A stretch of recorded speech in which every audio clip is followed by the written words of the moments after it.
Jangan lupa subscribe, like, dan tekan tombol lonceng agar kamu tidak ketinggalan update dari channel kami.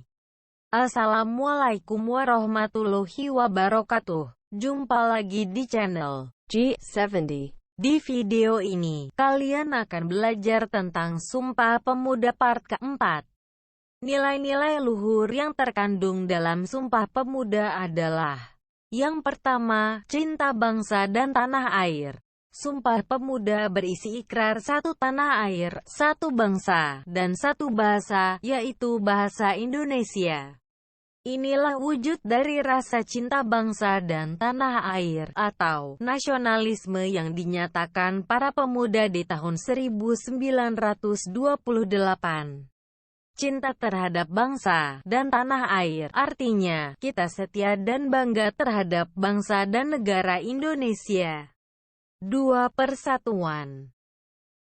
Sumpah Pemuda dirumuskan dan diikrarkan oleh pemuda dari daerah, suku, agama, dan golongan yang berbeda. Perbedaan tidak menjadi penghalang bagi para pemuda untuk bersatu dalam satu wadah, yakni satu bangsa Indonesia.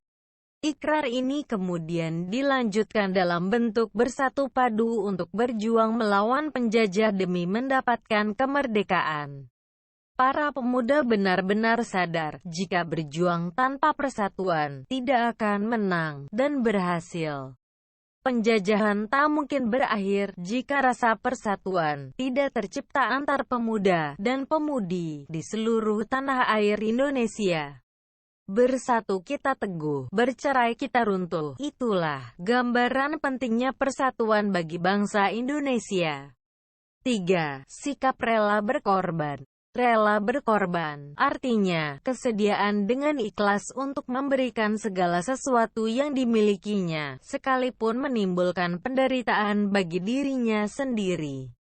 Rela berkorban untuk kepentingan banyak orang, terlebih untuk kepentingan bangsa dan negara, akan memperkuat persatuan dan kesatuan. Begitu juga yang dilakukan oleh para pemuda dalam peristiwa Sumpah Pemuda maupun dalam perjuangan merebut kemerdekaan.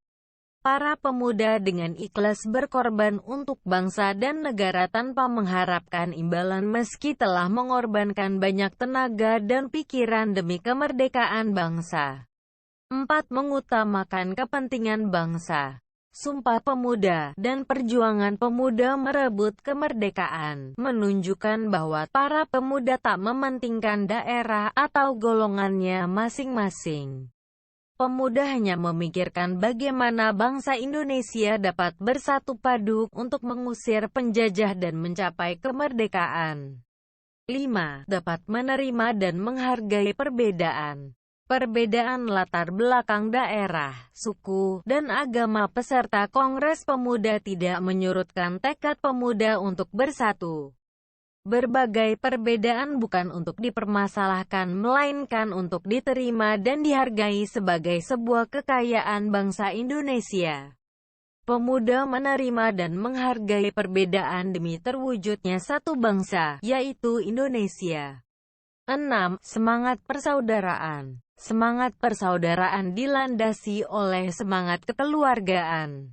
Kekeluargaan didasarkan saling menyayangi dan bertanggung jawab dalam mempertahankan nilai-nilai keluarga.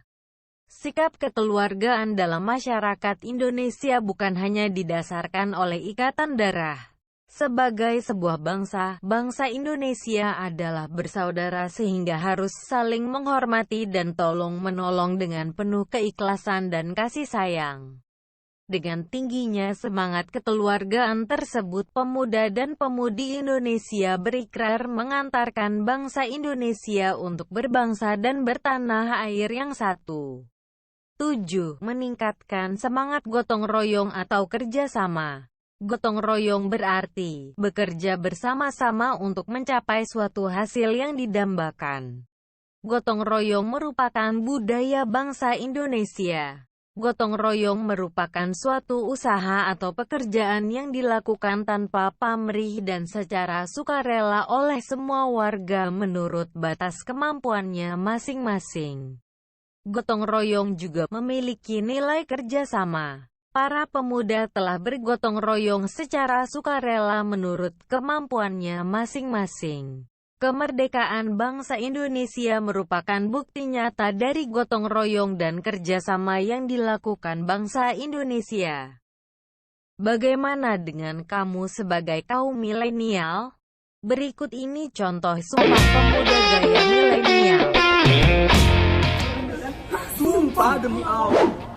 Apa sih sumpah-sumpah? Anak muda zaman sekarang tuh sukanya ngomong sumpah, sumpah, sumpah. Padahal kan cuma ada satu sumpahnya, yaitu Sumpah Pemuda. 28 Oktober, Indonesia memperingati Hari Sumpah Pemuda yang merupakan tonggak kemerdekaan Indonesia. Udah 91 tahun deklarasi tersebut berlalu. Kalau ngomongin pemuda, mereka pasti identik dengan energik, powerful, inovatif, kreatif, apalagi ya? Milenial, sebutan pemuda zaman sekarang. Dari zaman dulu sampai zaman sekarang, pemuda memang gak pernah lepas dari keberhasilan bangsa Indonesia. Bahkan zaman sekarang ini banyak pemuda yang udah melek politik. Di antaranya adalah Hillary Brigita Lasut, 23 tahun, jauh-jauh dari Kepulauan Talaut, kemudian sekolah di Washington University dan balik lagi ke Indonesia, melenggang ke Senayan jadi anggota DPR. Kemudian Nadiem Makarim, siapa sih yang gak kenal sama dia? Dia ini dulunya lahir di Singapura, sekolah di Harvard, dan balik lagi ke Indonesia, sekarang malah jadi kabinet Indonesia Maju. Yang terakhir ada Tina Tun. Siapa yang gak kenal sama Doi, ya kan?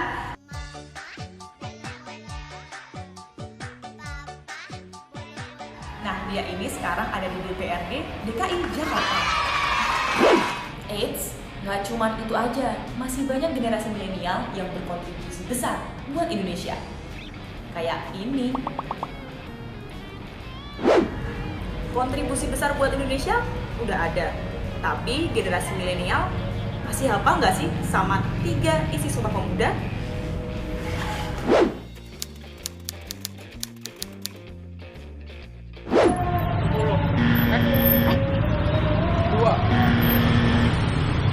Ayo, apa? 10 November.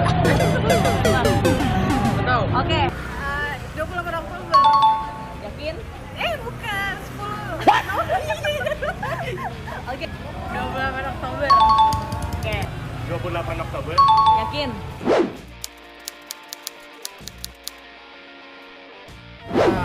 Kami putra-putri itu. Ya. Kami putra dan putri Indonesia mengaku bersumpah satu bahwa tanah air Indonesia. Gitu ya? Kami putra putri Indonesia berjanji berbangsa satu, berbahasa Indonesia.